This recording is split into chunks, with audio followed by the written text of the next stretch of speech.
Yes.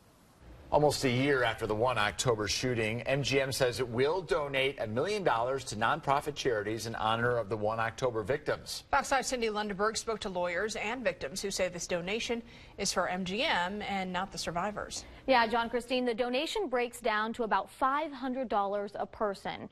They can either have MGM serve them their lawsuit papers, or they can take that money it would cost MGM to serve them and donate that to a 1 October charity. Robert Eglett is a lawyer here in town who says this offer by MGM is downright offensive.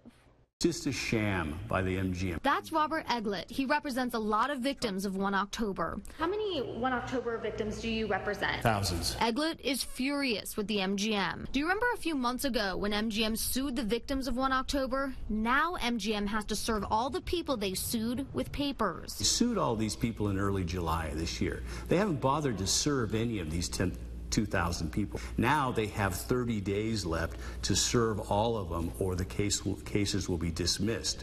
MGM estimates that serving people will cost about $500 a person.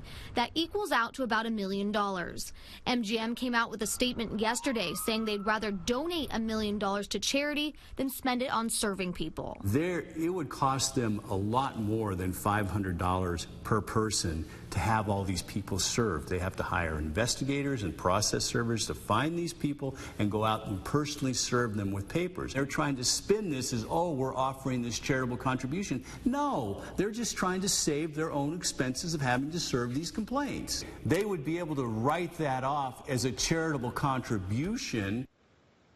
That's not nearly enough. That's Joseph Ostuño, a 1 October survivor. And I think MGM knows that, and I think that they're trying to basically get out of having to pay for a lot of these people's bills. MGM is also trying to move the case to federal court.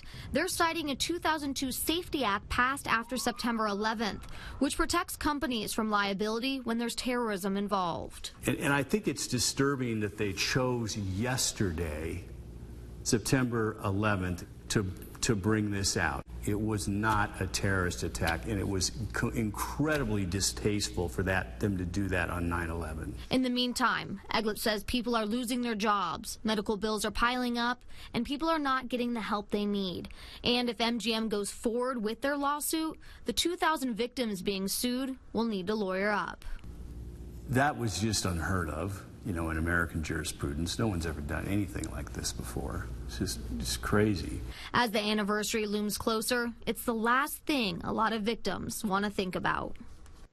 I mean, it's been keeping me up at night for the last week or two. Yeah, and that's kind of a shared thing with some of the victims I'm still in contact with.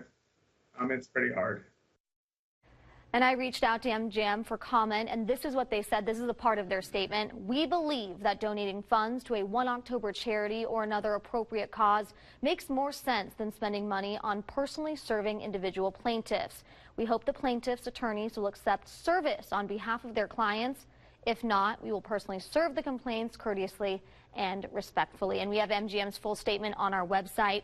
Robert Eglett says next Friday there's going to be a hearing to see whether or not MGM's case will stay in federal court or if it will be moved back here to Nevada.